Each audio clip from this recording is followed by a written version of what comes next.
19 तारीख को मतदान होना है राज्य में, तो क्या क्या बंदोबस्त किए गए हैं? कितने बूथ हैं, कितने संवेदनशील हैं, क्या क्या वहाँ किस तरह से वहाँ फोर्स तैनात किया गया है?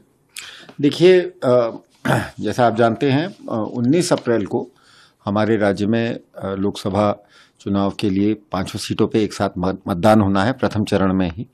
और चूंकि जैसा कि चुनाव आयोग द्वारा निर्धारित किया जाता है, चुनाव से 2 दिन पहले उस दिन शाम को 5 बजे सारी चुनाव प्रचार की सारी कार्रवाई सभी पार्टियां, सभी कैंडिडेट समाप्त कर देते हैं। तो हमारे यहाँ भी आज 17 तारीख की शाम को 5 बजे तक ये कार्रवाई समाप्त होनी है। इस चुनाव के लिए जो भी माननीय चुनाव आयोग के समय समय पर निर्देश आए थे और जो मॉडल कोड ऑफ कंडक्ट है, उसके हिसाब से पुलिस विभाग ने पूरी तैयारी की है। हमारे राज्य में 5 लोकसभा सीटों पे एक साथ जो चुनाव होना है, उसमें 11,000 से अधिक, लगभग 11,729 टोटल पोलिंग बूथ हैं, पोलिंग स्टेशन अब उनको कहा जाता है।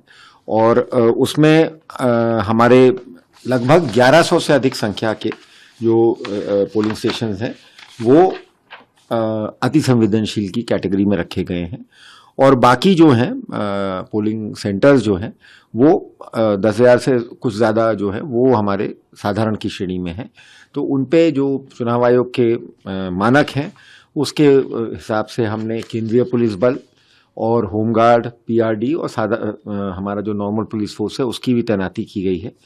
कुल मिला के जो हमारे पास फिगर लगभग 46,000 अलग अलग मतलब विंग्स के पुलिसकर्मी, मतलब सिविल पुलिस के, आर्म पुलिस के, पीएसी के, सेंट्रल आर्म पैरामिलिट्री फोर्सेस के, अपने होमगार्ड्स, पीआरडी, अन्य राज्यों से भी इसमें कई सारा पुलिस बल आया है।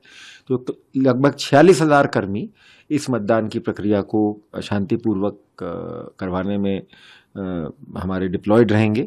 इसमें बस मैं यही कहना चाहूँगा कि हमारे पूरे पिछले जब से आचार संहिता लागू हुई है, पूरा उत्तराखंड पुलिस डिपार्टमेंट ने माननीय चुनाव आयोग के निर्देशन में जो हमारे मुख्य चुनाव अधिकारी हैं उनके निकट पर्यवेक्षण में और जो भी समय समय पे उनके दिशा निर्देश मिलते हैं हमको, उसके अनुसार हमने सारी तैयारी कर ली है।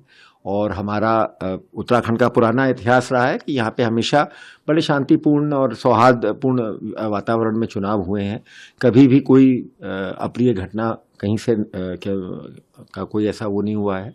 तो इस बार भी हमारा पूरा प्रयास रहेगा कि जो हमारा चुनाव है बिल्कुल शांतिप्रिय और अच्छे वातावरण में हो। और हम तो यही कहना चाहेंगे कि सभी जो हमारे सिटीजन्स हैं, वोटर्स हैं, वो बिल्कुल मतलब एक अच्छे स्वस्थ माहौल में, एक फ्री माहौल में अपना मतदान करें।